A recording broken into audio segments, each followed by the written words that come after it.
અહીંયા જ્યારે જ્યારે જીનલની વાત થતી હશે, આટલા બધા પુરુષો વાત થતી હશે, અહીંયા બેઠેલી કોક સ્ત્રીને તો મગજમાં કોઈ ખટાશ રહી ગઈ હશે, કશું ખટક્યું હશે. એ કરવાનું તો મારે હતું, આવડત તો મારી પાસે હતી, સમજ તો મારી પાસે હતી, પણ મને અવકાશ ને આકાશ આપનારો કોઈક આધાર કે ટેકો ન મળ્યો. હમણાં જ મને જયવંતીબેન કહેતા હતા, સાહેબ કચ્છમાં, નખત્રાણામાં, ભુજમાં, રાપરમાં કોકાત ભરત ભરતી સ્ત્રીની સોય આ સ્ત્રીને વાગી હશે ને, ત્યારે એણે આખી જગ્યામાં ગોઠવીને એક સરસ મજાનું આ બાળક, એમની એવી સ્ત્રીઓ માટે એમણે કામ કર્યું. તો જીનલની હવે ફરજ પણ છે, અહીંયા બેઠેલા તમામ વ્યક્તિઓ કીધું કે તમે સીએ છો તો તમે આમ કરી શકશો, આમ કરી શકશો, પણ બેટા એક નૈતિક જવાબદારી નિભાવજે કે જે સ્ત્રીઓ ક્યાંક હિંમત નથી કરી, પોતાના કવચમાંથી બહાર નથી આવી રહી ને, એને થોડોક માર્ગ આપજે. કારણ કે તમે તો કેડી કંડારી, હવે રસ્તો તમારે થોડોક મોકળો કરવાનું છું. કારણ કે 1930માં ઓલી સ્ત્રીએ કરી તો અત્યારે ભારતના 100%માંથી 28% સ્ત્રીઓ હજી છે, એટલે હજી ઘણી બધી સ્ત્રીઓએ આ ફિલ્ડમાં આવવાનું બાકી છે. જ્યાં સુધી મારો સર્વે છે ત્યાં સુધી માત્ર 28% સ્ત્રીઓ સીએ છે. હવે તમને ઘણી વખત એવું થતું હશે કે બહેનોને ગણિત બહુ ન આવડે. સાચી વાત છે, પણ અમે છે ને જન્મજાત સીએ છીએ. જો ગમે વ્યક્તિ ગમે એટલી આર્થિક રીતે કમાતી હોય, ગમે એટલું કમાતા હોય, એ પોતાની પત્નીની તિજોરી ન દેખાડે, પણ તમને દેખાડે કે અહીંયા બધું છે, આનું શું કરવાનું હવે કયો, બરાબર, ક્યાં વાપરવા, કેવી રીતે વાપરવા, કોને આપવા, ક્યાં નાખવા, બધું તમે નક્કી કરો, બરાબર. એક સીએ તરીકે તો એ તો સ્ત્રીઓ કરે જ છે, બરાબર. અને બીજું કે તમે લોકો એવું નક્કી કરો કે ભાઈ આપણે ત્યાં આખો જુગાડ પરંપરાથી આખો દેશ ચાલે છે, એક જુગાડ કરો ને, એવું તમારી પાસે ઘણા બધા લોકો આવડે. હવે સ્ત્રીઓ તમે જુગાડ જ કરી આવ્યા છે, બપોરે ભાત વધે તો સાંજે મુઠિયા કરીને એનો જુગાડ કરીએ, બપોરે ભાત વધ્યા હોય તો સાંજે પુલાવ કરીને જુગાડ કરીએ. એટલે એ તો અમને બેઝિકલી આવડે છે. એટલે આમ તમે સ્વીકારી લ્યો કે તમારા ઘરમાં રહેલી એ દરેક સ્ત્રી ક્યાંક ને ક્યાંક એક સીએની ભૂમિકા નિભાવે જ છે. એટલે તમે સ્વીકારો કે ન સ્વીકારો એ જુદી વસ્તુ છે, પણ કરે છે એ વસ્તુ સાચી છે. તમને જો કેટલા મોટા મોટા ધનિક વ્યક્તિઓ હોય, એને એની પત્ની ન પૂછી શકે કે ક્યાં નાખ્યા, શું કર્યું, તમે એને બહુ પ્રેમથી પૂછી શકો આ નથી આંકડા મળતા, ક્યાં છે, અને એ લોકોએ બહુ નમ્રતાથી તમને જવાબ આપવા પડે, એટલા વિવેકથી જવાબ આપવા પડે. પણ આમ જુઓ ને તો તમે ધારો તો આ દેશના એવા ખેડૂત છો, હું તમારી માટે ખેડૂત શબ્દ એટલા માટે વાપરું છું કે તમે જો ધારો, તમે નક્કી કરો તો આ દેશની આખી સભ્યતા, આ દેશની આખી સિસ્ટમ ક્યાંક ને ક્યાંક બદલાય છે. તમારી અંદર કોઈક સંવેદનશીલતા હશે તો તમે કોઈક તમારા એકાદ ક્લાયન્ટને એમ કહેશો કે અહીંયા નાખશો તો રોકાણ આમ થશે, આ રીતે કરશો તો આ દેશ થોડોક બદલાશે. સાહેબ, દેશ બદલવા માટે તમારા આધારની અમને જરૂર છે. ક્યાંક સાચા ઠેકાણે કોકાદ એકાદ રસ્તો ચીંધજો તો બની શકે કે એકાદ ખૂણો વધુ સુંદર બની શકે. હું ફરીવાર વાત એક સ્ત્રીના જીવન ઉપર આવું કે એની માટે સૌથી અઘરું જીનલ માટે એ થયું હશે કે જ્યારે એના દીકરાએ એને એવું કીધું હશે કે મમ્મી આજે મારા ફ્રેન્ડની બર્થડે પાર્ટી છે ને, બધાના મમ્મી આવવાનું, તારે આવીશ. ત્યારે કોઈ ક્લાયન્ટની ફાઇલ લઈને ઉજાગર કરતી હશે. હવે એ વખતે એને એના દીકરાની માય બન્યા રાખવાનું, ઘરે આવેલા મહેમાનને સાચવેલા રાખવાના, અને ઓલી ફાઇલના આંકડા તો જોવાના જ છે, પછી એમાંથી તો રાજીનામું આપવાનું જ નથી. આ જગતમાં પુરુષ છે એ એકલો ડોક્ટર હોઈ શકે, એ બીજા રોલ ન નિભાવે તો એક પ્રોક્સિમ એક સ્ત્રી છે કે જેમ કે તમે ચિંતા કરો માં અહીં બેઠા છે. પણ આજે પણ કામ કરતી દરેક વર્કિંગ વુમેન કોઈ પણ હોય, એ ઘરે જ્યારે પોતાના ઘરે જાય છે ને ત્યારે થોડી ડરીને જાય છે. કારણ કે ઓલો જે દરવાજો ખુલે ને, પુરુષ માટે દરવાજો છે ને ખોલવામાં આવે, અને દરેક સ્ત્રીએ ખખડાવવો પડે કે ખોલો ને, મારે અંદર આવવું છે, આમાં કંઈક મારું છે, મારે અંદર આવું, થોડુંક ખોલો ને. અને એ દરવાજા ખુલે ને, એ ખોલનાર દરેક વ્યક્તિ ઘડિયાળ જોવે, એ સ્ત્રીનો થાક ન જોવે, એ સ્ત્રીનો ઉજાગર ન જોવે, એ સ્ત્રીનું હાંફવું ન જોવે, એ સ્ત્રીની ભૂખ ન જોવે, ઘડિયાળ જોવે. બહુ મોડું થયું, બહુ મોડું થયું. અને પુરુષ મોડો આવે તો બેટા બહુ કામ હતું આજ. અહીંયા બેઠેલા સુગ્ન લોકો પાસેથી આ જીવનની અપેક્ષા છે. સાહેબ, આવા એપ્રિશિએશન એક સ્ત્રીના આપણે એટલા માટે કરીએ છીએ કે બીજી 50-100 સ્ત્રીઓને થોડીક મોકળાશ મળે. હું 100% માનું છું કે આ જે 2,500 વોટ થયા એમાંના કેટલા ભાઈઓએ ક્યાંક એવી શ્રદ્ધા સાથે જીનલને વોટ આપ્યા હશે કે આને આપશું ને તો આવતા દિવસોમાં આવશે. અને જો આપણે ત્યાં તો અત્યારે એવું કહેવાય આધુનિકતાનું નામ લ્યો ને એટલે આપણે બધા અમેરિકાનું નામ લઈએ. અમેરિકા જેવું કોઈ ન થાય, અમેરિકા જેવું કંઈ નહીં. પણ એ અમેરિકાએ આજ સુધી એક પણ લેડી પ્રેસિડેન્ટ એક્સેપ્ટ નથી કરી. કમલા હારિયાનું એક કારણ એ પણ હોઈ શકે, ભારત તો એ પરંપરામાંથી આવે છે. એટલે આપણે તો અધિકાર, અને આ ધર્મ એક જ એવો છે કે જ્યાં સ્ત્રીને દેવી ગણવામાં આવી છે. બાકી કોઈ પણ ધર્મની અંદર સ્ત્રીના દેવી તત્વનો, સ્ત્રી ભગવાન છે જ નહીં. આપણે ત્યાં એક જ જગ્યાએ છે સ્ત્રી ભગવાન. એનો અર્થ એ છે કે આપણે તો સ્વીકારી લીધું છે. પણ આપણે સ્ત્રીઓને દેવી એટલા માટે કહીએ છીએ કે તું 1000 હાથવાળી છો, તારે 1000 હાથે કામ કરવાના, બધા જ કામ તારે કરવાના, તારે રડવાનું નહીં, તારે બધાને માફ કરવાનું, કારણ કે તું દેવી છો. દેવી કોઈ દિવસ ક્રોધાય થાય? દેવી તો માફ કરવાનો હોય. દેવી તરીકે સમાજની કે પોતાના આજુબાજુના લોકોની 1000 ભૂલ માફ કરતી સ્ત્રીને, એ સ્ત્રીની એક ભૂલ સમાજ માફ નથી કરતો. એ કેવી વિટંબણા, એ કેવી વિટંબણા. અને સ્ત્રીને મેં કીધું એમ કે આપણે દેવી કહીએ, આ બધું એટલા માટે કહીએ છીએ કારણ કે સ્ત્રીને તમે માણસ કહો ને તો તમારે એને માનવ અધિકાર આપવા પડે. માનવ અધિકાર નહોતા આપવા એટલે ત્યાં બેહાડી દીધી, તારે નહીં બેન, ત્યાં તું દેવી જ છો, તને પૂજવાની હોય. પ્લીઝ થોડોક શ્વાસ લેવાનો, આકાશ આપવાનો. અને હમણાંથી એક નવું વાક્ય નીકળ્યું છે, આપણે કે પૈસાની જરૂર છે. આ જગતમાં એક પણ વ્યક્તિ એમ નથી કીધું કે ઓળખ પણ એક જરૂર છે. ઓળખ, અને ઓળખ માટે કોઈક સ્ત્રીએ એક સ્ત્રીને મદદ કરવી પડશે. લાપતા લેડીઝ જે ફિલ્મ સ્ત્રીઓએ ન જોયું હોય એ ખાસ જોજો. એ ફિલ્મની અંદર એક ડાયલોગ છે કે औरत माँ बन सकती है, सहेली बन सकती है, देरानी जेठानी बन सकती है, भाभी बन सकती है, पर घर की 2 औरतें कभी सहेली नहीं बन पाती.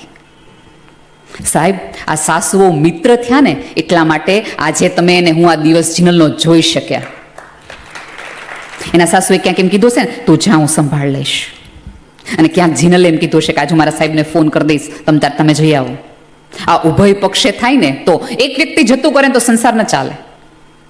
ગુમાવાનો ભય ઉભય પક્ષે હોવો જોઈએ તો કશુંક થાય.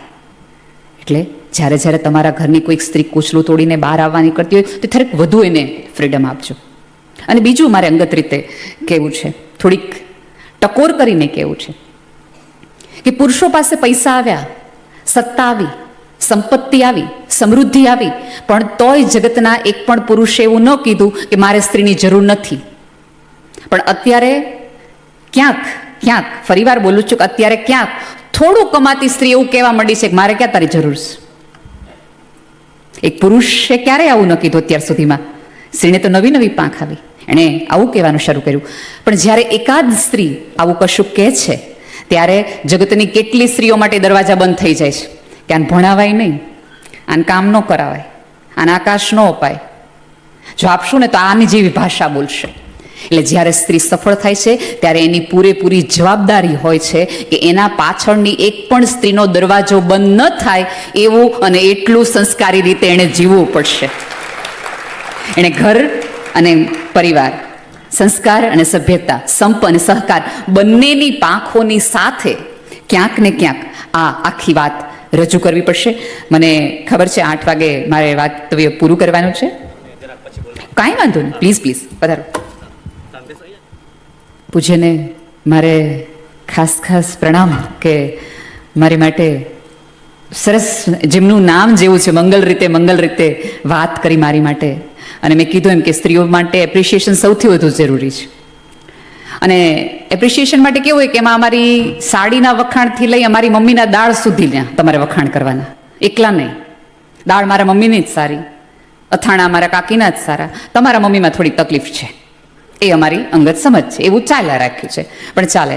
પણ આજે છે ને મને સૌથી વધુ મજા એ આવી કે હું નીચે જ્યારે આવી અને ચા મને પીવા લાગી ત્યારે મને એટલું એક દ્રશ્ય જેમ થાય, ફોટો પાડીને ફેસબુક ઉપર મૂકી, બધા લોકો પાણીપુરી ભાઈઓ જ ખાતા હતા. ખોટી બહેનો ઉપર આટલી બધી આળ છે કે બહેનો પાણીપુરી જોઈને ઊભા રહી જાય, બધા જ પાણીપુરી. હું લગભગ 3 મિનિટ ઊભી રહીને જોયું કે કદાચ અપવાદે હોય 5 પુરુષો ખાતા હતા ને.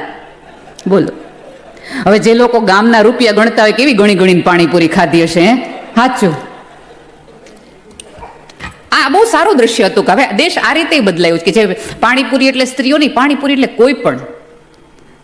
એવું એક સરસ આજે મુંબઈમાંથી પાઠ લઈને જાય છે જેનો મને બહુ ભારે આનંદ છે.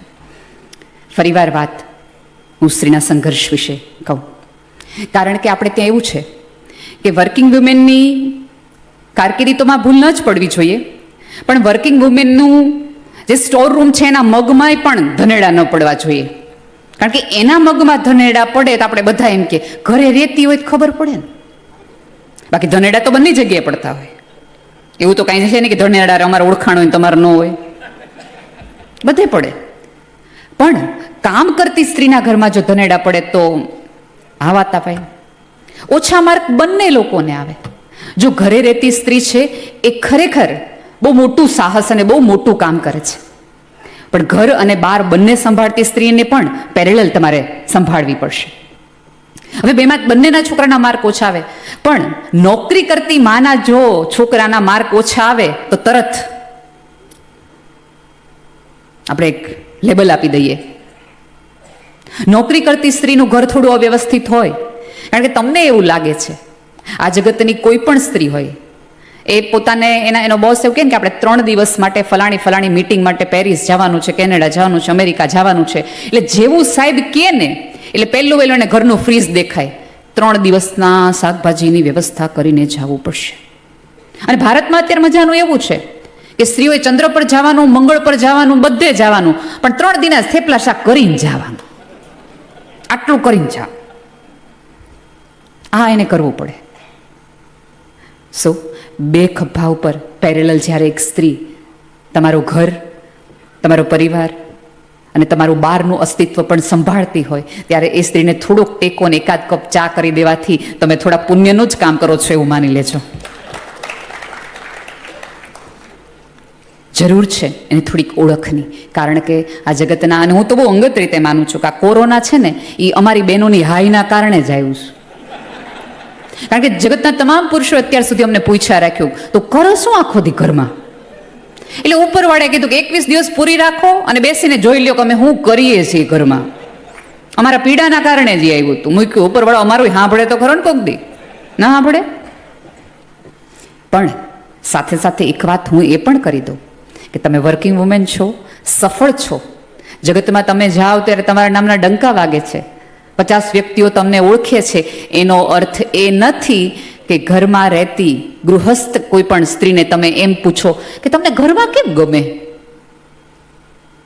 તમારું એ સ્ત્રીનું સફળ હોવું 2 કોડીનું થઈ જાય છે જ્યારે તમે કોઈ ઘરમાં રહેતી ગૃહસ્થ સ્ત્રીના જીવનમાં એકાદ આવો પીડાવાળો સવાલ નાખી દો છો કે તમે કેમ ઘરે ગમે, તમે કેમ કાંઈ ન કરો. સાહેબ હવે કેમ કરવા, એ ઉજાગરાના તો કેમ અમારે ઉલ્લેખો આપવા. આ પુરુષની જે કમાણી છે ને એમાં અડધો ટકો ભાગ ખરેખર એની પત્નીનો છે. કારણ કે કેટલી જગ્યાએ પતિની પ્રોક્સીમાં, પિતાની પ્રોક્સીમાં, દાદાની પ્રોક્સીમાં, બધી જગ્યાએ. હવે જે દાદીને, જે માસીને અમે જોયા ન હોય ને એની તે વિધિ કરવા માટે અમે જઈએ અને પતિને એમ કે એને તો મીટિંગ હોય. ભાઈ એમ ન કીધું ફેરા ફરવાનો હોય તો અડધી કલાક મોડા આવે, અમે ગયા હોય તો મોડા. એક સ્ત્રી એવું નક્કી કરે કે હું પ્રસંગમાં મોડી આવીશ બીકોઝ ઓફ મારા કામ. સાહેબ સમાજે હવે એ પરિભાષા પણ બદલાવવી પડશે કે કામ કરતી કોઈક સ્ત્રી મોડી આવે તો ઇટ્સ ઓકે. જેમ પુરુષને તમે વધાવો છો કે આવો આવો બેસો, એવી રીતે એ સ્ત્રીને પણ વધાવો કે બેસો બેસો, હું સમજી શકું છું કામ હોય.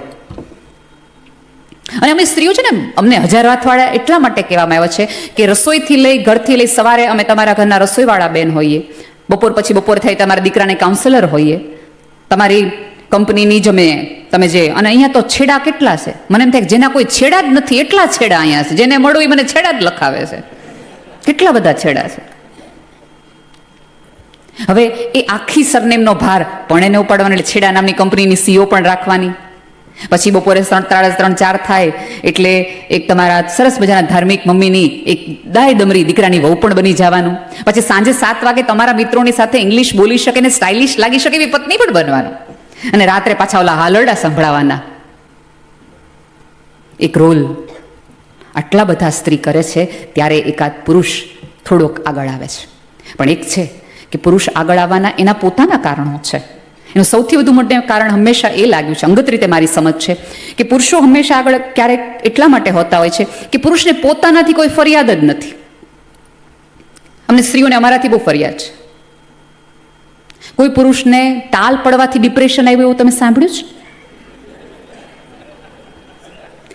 એનું પેટ વધી ગયું હોય અને એમ થઈ ગયું કે હવે ઘરની બહાર નીકળવા જેવું નથી, એવું સાંભળ્યું છે? એ મજાથી બહાર જશે. પણ અમને તો સભ્યતાએ મગજમાં નાખી દીધું છે કે સારું તો દેખાવું પડે. ત્યારે બે હાથ જોડી અને ત્રીજું માથું કે આપણે કોઈ વસ્તુ નથી કે જોવા માટેની આપણે સરસ મજાની તૈયારી કરવી છે. હું મળવા જેવી માણસ છું, એટલે સમય હોય તો મળવા મને આવજો, જોવા માટે નહીં. એટલે અહીંયા બેઠેલી તમામ સ્ત્રીને વિનંતી છે કે તમારા દેખાવના આધારે તમારી ઓળખ ન બનો, તમારી આવડતના આધારે તમારી ઓળખ બનાવો. કારણ કે દેખાવમાં તો કોઈની તમે મુંબઈ માર્યો છો, અમારે તમને શું કહેવાની?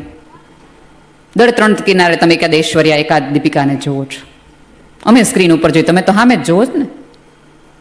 એટલે અહીંયા એનું તો કોઈ વેલ્યુ જ નથી. અને સમાજની અત્યારે એક આખી તાસીર બદલાઈ ગઈ છે. પહેલાં કેવું હતું કે તમે ખૂબ સંઘર્ષ કરો, તમે ખૂબ મહેનત કરો, તમે કશુંક રોકાણ કર્યું હોય, તમે કશુંક ફરક પાડ્યો હોય તો લોકો તમને ઓળખે. હવે ખાસ એવું રહ્યું નથી. કેટલા વર્ષ પછી કુંભ આવ્યો એ વર્ષની ચર્ચા થવી જોઈતી હતી, પણ આપણે વર્ષા નામની સાધ્વીની ચર્ચા કરીએ છીએ. એ કુંભ મેળાની અંદર કેટલા મૌન સાધકો છે કે જેણે સંન્યાસ લીધો પછી 30, 35, 40 વર્ષ એક પણ શબ્દ બોલ્યો નથી. એના મૌનના વધામણા થવા જોઈએ, એની બદલે આપણે બધા મોનાલિસામાં પડ્યા છીએ. એ કુંભના મેળામાં કેટલો એકાંત જાળવીને હિમાલયની ટોચ પર, ગિરિની કંદરા ઉપર, હિમાલયના કોઈક ખૂણાની અંદર, આગમાં, કાંટામાં જેણે જેણે એકાંતમાં સાધના કરી છે, એ એકાંતની સાધનાની વાત આપણે બધાએ કરવાની હતી, પણ આપણે આઈટી બાબાની કરીએ છીએ.